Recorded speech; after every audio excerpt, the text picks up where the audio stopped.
మహాదేవ, కుట్రల కుతంత్రాలతో మంచి మంచి సామంతులను నీ వైపు తిప్పుకొని సైన్యాన్ని ఆక్రమించుకుంటావా? ఈ కళింగ సామ్రాజ్యం ముందు నీ రాజ్యం ఎంత, నీ శక్తి ఎంత? మహాప్రతిష్టమైన ఈ కాకతీయ సామ్రాజ్యాన్ని ఎవ్వరు దోచలేరు. మా తండ్రి గణపతి దేవుడు నన్ను రుద్రదేవుడిగా పరిచయం చేసినప్పుడు అందరు జై జైలు కొట్టారు. అదే కొందరు శత్రువులు నేను రుద్రమ్మ దేవిని చాటింపు చేశారు.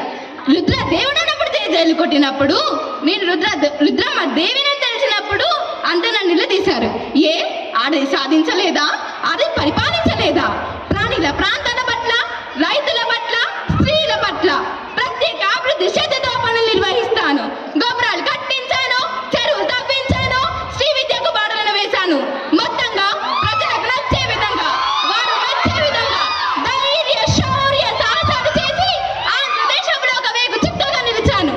వీర సైనికులారా, వీరనారిమణులారా, లేవండి, నడుములు బిగించండి.